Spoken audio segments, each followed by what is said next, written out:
Hello, this is Arthur Melman. I'm your host for this segment of GGG Insights.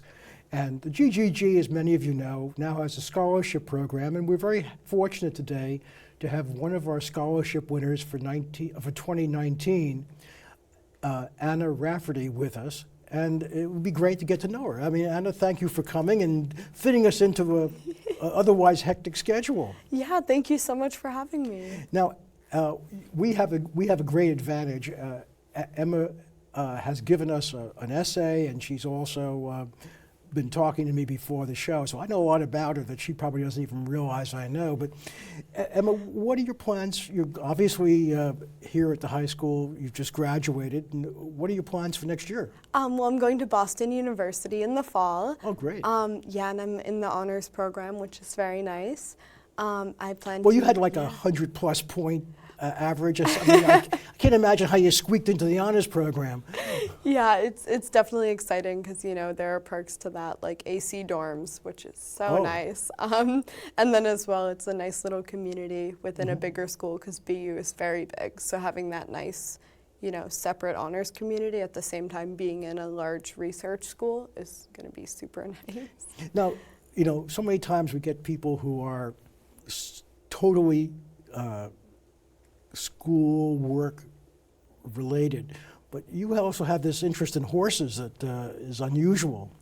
Yeah, so I started working with horses when I was younger. I would probably say around 4th or 5th grade. And then I stopped doing that for a little while. I was in the dressage program.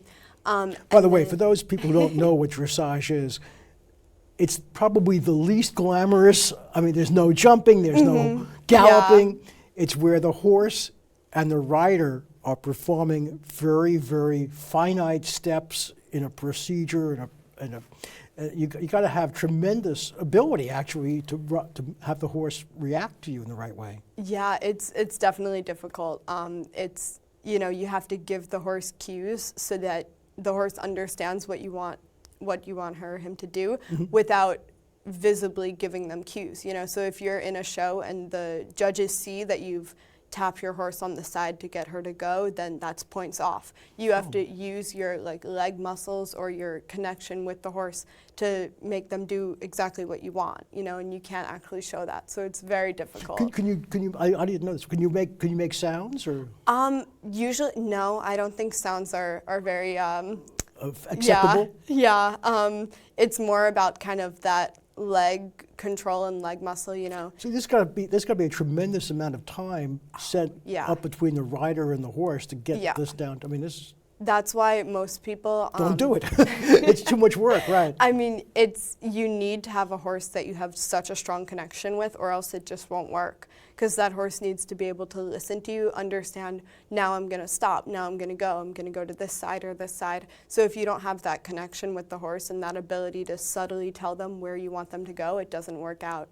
So now, a lot of people... Are you still involved with dressage? Or? Not as much as I'd like to be. BU does have an equestrian team, and I do think they have a dressage division, so I'd like to try that out again. Because again, I kind of stopped that for a little while, and then I got pulled back into horses in a different way through the therapeutic riding that I volunteer with. So that's not so much as me riding as it is helping children with disabilities. We have them ride or have them form a connection with the horse.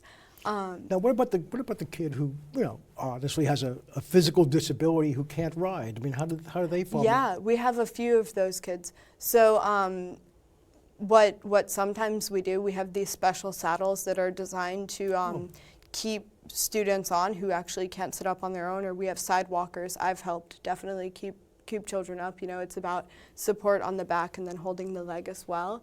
There are special terms for that. I mean, as a kid who can't be on a horse, that's got to be a tremendous satisfaction point of pride for a child, really. Yeah, so the movement of the horse actually mimics the way that a human would move. So we've had children who can't walk, and after a few years of working with us, they actually are able to walk, and I've seen it.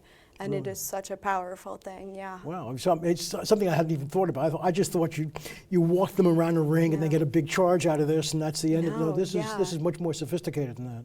Yeah, it's actually something about the way the horse moves just teaches that muscle memory about and it doesn't, it doesn't work for everyone. Some children it takes longer, or, we have a few kids who do groundwork, which is where they'll stay on the ground and they'll groom the horse, or they'll brush them, or talk to them, which is another way. But most of our children are on and riding, which is very Do some of nice. the kids who start off just touching the horse and grooming the horse eventually build up the confidence to get on the horse? And Yeah, I've seen that happen too, because I've been with the organization since 9th grade. So I've kind of seen quite a few things, but how many? I think I've seen 2 children so far have to work their way up. And it's definitely a process, because horses can be scary. They have big teeth. They have big teeth. I'll tell you, my 3 daughters learned to ride in New York City in a strange environment, which was about as big as the studio. But I got tired of standing, so I started riding. And I remember getting up on the horse, and I never realized, when you get up on the horse, especially if you're a child, but certainly for me, it felt like you're 100 feet off the ground, and this thing is big and powerful, and it's going to just do whatever it wants, even though they give you the most broken down nag in the world to start with. But this is a great program. I mean, where is this in East Hampton? Never heard of it. It's located we work out of Wolfer Estate Stables, which is right behind the vineyard. So we have a little 4-horse barn right in the corner of the stables, right by the courtyard barn. And yeah, it's very nice. It's such a great place. We do trail rides with the kids, and that's so nice, going around the vineyards and stuff. Oh, they go It's around the very vineyards pretty. too? Oh, okay, that's great. It's very pretty. Oh, wow. This is much more than I ever anticipated hearing about. I didn't know any of this. I mean, and I like horses, and my kids are somewhat into horses still. But besides, let's go back to you and what your interests were. I know you're interested in history. How did that start? It started, I was around 4th grade, and I've always kind of been interested, but 2 books in particular, the Percy Jackson series kicked it off, and that is a love of Greek mythology and Greek and Roman history that I still carry around with me, and I'm planning to focus on in college as a history major. Most kids talk about Dick and Jane and Dora the Explorer. I mean, I haven't really had many people talk about Proserpine and everybody else in the monsters. Yeah. So actually, Greek mythology is coming back in a big way in my life right now. I started with Percy Jackson when I was younger, and all of these myths were in my head. I had them, I had all the names, all the characters, what they did. Can you do them both ways, in the Roman way and the Greek way? That's usually... I'm a little better in Greek, but I do know the Roman counterparts and how they differ slightly. So, because they are very different. You'd think that they'd just be alternative names, but you start off and say, well, there's Zeus. Well, what happened to Jupiter? Well, he exactly. So yeah, I started with mythology when I was around 4th grade, and then recently I've been very interested because I'm into theater as well, and I'm considering a theater minor. I'm going to see how it goes, but one of my favorite shows right now on Broadway is called Hadestown, and that is it is a modern retelling of the myth of Orpheus, Eurydice, Hades, and Persephone. Oh, wow. And Hades and Persephone were my favorite to read about when I was younger. I just wanted to know everything. I was so interested by this story. So to see that come back again as I'm going to college from something that I loved in 4th grade, it's like, wow, everything is so connected. So that's not something I was expecting. Well, have you branched out, or have you stayed focused on this part of history? I have recently also gotten into Imperial Russia, which is a very, very niche interest. Yeah, and that was also through War and Peace. So BU does have quite a great... But by the way, I've read War and Peace. I was reading your essay, and it said you were interested in Russian.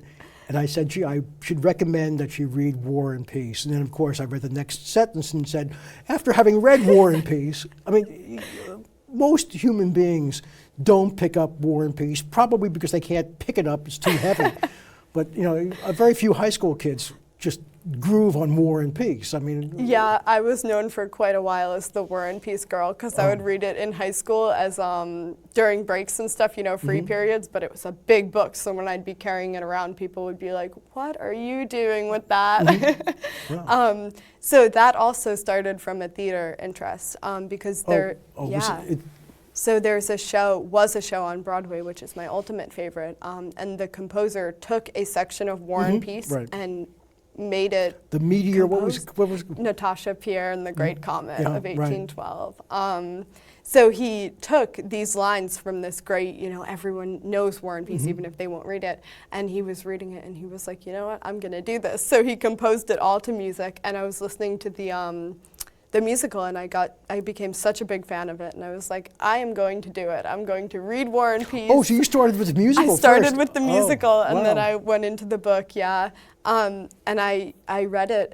I thought very good, because again. Oh, you liked it. I'm glad, because there was a question whether it would be picked up and kept as part of it. Yeah, I actually have mine is signed because one of the actors from the show, I loved his portrayal so much, so we went into I the thought city. I thought you thought War and Peace no. was going to make it, as a classic. Oh, you meant the show was going to make it. Okay. Oh yeah, so Okay. I went in to see one of the actors in one of his new shows, and he signed my copy of War and Peace. Oh. So it's like the ultimate. It's on my bookshelf. I love it. Wow. Did you stop with War and Peace, or you just kept on going after that? Currently, I'm reading some of Chekhov's stories, and those Oh, are the Cherry Orchard, or one of those? Yeah, so I have a little collection. I picked it up from the bookstore in town, and that's very That's lighter interesting. physically than Oh War yeah, and Peace. because he kind of does a strange version of comedy, but it's definitely. And then Is that the one with the 8-ball in the side pocket all the time? is it? Is that him? I believe so. Yeah, it sounds like one of his I'm things. just starting on that, so okay, I'm not yeah, as knowledgeable. yeah. I'm definitely more knowledgeable about Tolstoy, but and then at the same time, when I went to orientation, we did a mock lecture, and it was about Dostoevsky. Oh, this is and- a lecture at Yeah, at so Boston? they had us sit in a classroom, and they mimicked what a lecture would be like, and we had this hilarious professor telling us all about Notes from the Underground with Dostoevsky, and he was so interesting. So I think I'm going to pick that up as well. You were probably the only person in the class who raised your hand and said, well, but did you read the other, counterpoint argument? No? Yeah, I mean, there were actually quite a few more people than I was expecting, because he did ask that. He was like, how many people have read some kind of great Russian literature? And there were quite a few people who raised their hands. So it was like, wow. It's really amazing. Yeah. So many times, especially in American schools, you read some American authors, you read some you read some English authors, and maybe you might read a French author, but getting into Russian or Chinese or Indian authors is so unusual, especially. Yeah. Was there any of this at all in the high school in East Hampton, or how you must have felt a little bit lonely? I mean, my 10th grade English teacher, actually, I love her.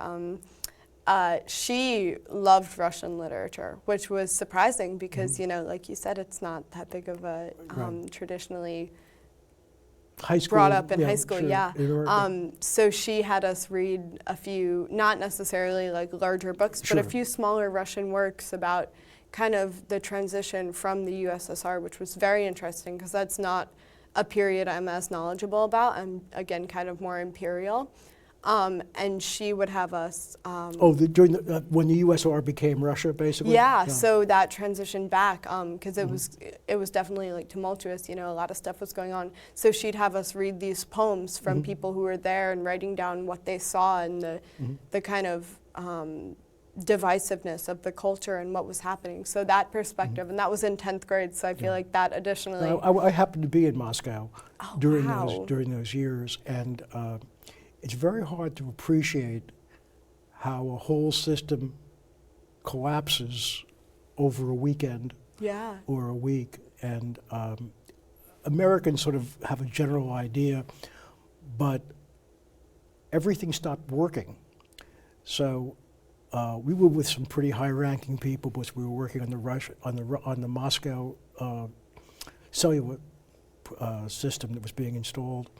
And people high up in the government were sending their families out of the country because they weren't sure if there would be food in Moscow the next week, and if not, there'd be riots because the entire system collapsed overnight. Yeah. And I remember going to the Moscow railroad station when the train was coming from Leningrad, and it was a scene I'll never forget. There were probably 200 people lined up on both sides. This was December, so it was snowing and freezing cold. And each person was holding something that they wanted you to buy so they could buy food for their family. It could be a candlestick, it could be I mean, as crazy as it may sound, it could be a big onion or a couple of potatoes that they wanted you to buy, and you just walk through this in the snow. I mean, it was out of a Russian novel, and it was moonlit, and the snow was coming down, and the train whistle was in the background, and this is the way the whole place just collapsed over a weekend. Yeah, that's, wow, I mean, actual chills. It was chilly. That chilly. must have been It was such fascinating. an It was fascinating. experience, yeah. It was fascinating. We were talking about perspectives earlier, and that's a perspective that, It was something you never forget. A whole society collapsing over a week, wow. and nothing existed. You now wanted this house. You walked into this house. Yeah. It was yours. So crazy. Or if you happened to be in it and somebody bigger came in, they'd You're throw right. you out. Yeah, wow. I mean, it was as essential as that. The army collapsed. Everything collapsed. But going back to your interests here, I mean, you mentioned how excited you were about the play, but you're also a thespian. Yeah, I am. So, yeah, I started this year.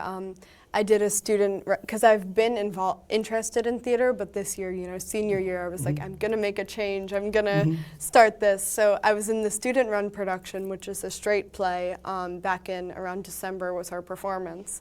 And that was super fun because that was, you know, my friends put it on, and it was Oh, it was just a written good by your time. friend? Yeah, no, so it wasn't written. We pulled a script from online. You know, we looked through a few different options and pulled one we thought would be kind of funny, kind of interesting. It was a nice little holiday show. And then in the next, around March, I think, was our premiere of Les Mis, which is a big show to do. That's a big show to do for a high school. I mean, Yeah, it was a lot of work. There were a lot of rehearsals that was like 4 to 9 p.m., so that was a long time, but it was with really good friends, and that was my first experience in like a traditional You did the whole musical. show or just a segment? Oh, the whole show, yeah. It was the high school version, so it was around 2.5 hours, I think, as opposed to 3 hours, but that's still a long time. Wow. Yeah, so that was, and the content of that show, you know, is very thought-provoking. So being a part of it was very interesting, and I did enjoy that quite a bit. How many kids were involved in that? I mean, that doesn't sound like a little project. Oh no, we had, I think our cast, I don't want to misquote, but I believe our cast was around 50, I would say, which is the Wow. largest cast we've ever had in a high school show at East Hampton. And then of course we had all our backstage people, our lighting, sound, Yeah, costume. probably double that for everybody else. Yeah, you know. exactly. So that was such a great thing to be a part of. And But that you know, I just want to stop there because you know, a lot of people just dismiss East Hampton High. It's just East Hampton High School, but No. to put on a show of that complexity yeah. is an enormous undertaking. I mean, it's a tribute to the students, the school, and everything else. I mean, who is this teacher who was in charge of this? I mean, it must have been superhuman. Yeah, so Miss Manser, it's her favorite show of all time, and she was like, you know what, this year we're gonna do it. So she knew that it was gonna be huge. She knew it was gonna be, you know, a huge undertaking. We'd have to get everyone involved. But she really put everything into that, and so did we. We gave her all, she gave her all, and then we brought in a co-director and then a vocal director as well, because the music in that show is so hard. Yeah. And it was just everyone working together, and it did take a while. We had to work some stuff out, what was working and what wasn't, what we had to, you know, change around. But in the end, it, I think, was beautiful. Did one person carry an entire, like for example, Anna Hathaway was in the movie. Did one person have all that material, or did you break it up? So we had the different cast members. So it wasn't. It definitely, some people had more to learn, like our lead, Jean Valjean, who is Cullen Friedman. He's in The Great Under Me, and he's such a sweet kid. I love him. He must have worked this night and day. I mean, there's no way you can learn all that stuff. Yeah. When did you start and when did you finish? I mean, we started in, what was it, late October, and our show was in March. So it's not a lot of time. he had no Christmas vacation. No, so they said you have to be off book by the time we come back from Christmas vacation, and he was.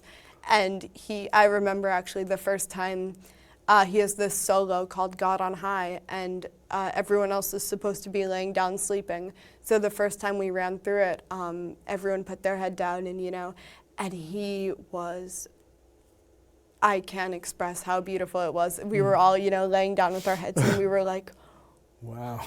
oh my God. Like, we all knew he was phenomenal, but the first time that happened, everyone's breath was just gone. He was he was so beautiful, and that he had to learn pretty much the whole show, because I think there are only a few scenes that his character Valjean Yeah, he's wasn't in almost everything. I mean, Yeah, and he killed it. He was so good. Wow. So and he's going to come back next year, what, as Hamlet or something? Or? Yeah, I hope so. I don't know what show we're doing next year, but whatever it is, he'll definitely. What was your part? I was ensemble, so I bounced around a lot. I was my favorite part to do was the inn with the Thénardiers, who are like these crazy, they keep an inn, and it's that was my favorite scene to be in, because it was just so much fun. We were dancing on the tables, and it was just with all my friends. And what else? I was at the barricades, so the famous scene where we get ambushed at night. So that was very, as an actress, it's you putting yourself in that and thinking, what would a young woman trying to help these soldiers at the barricade feel like? What would be going through her head when she hears these shots? And we had to throw ourselves down on the ground. So even just being an ensemble, it was a great place to put myself in that context and say, how would this character feel about that? And the directors were really good with that. We did a lot of character development. So even ensemble would go in and we would say, you are a piece of this show. You're in this history. So who is your character and how would they react to this? What would they want to do? So it was very fun. And this is all one teacher basically running this show. It was, Miss Manser, and then she brought in Jane Friedman, who helped out as well as a co-director.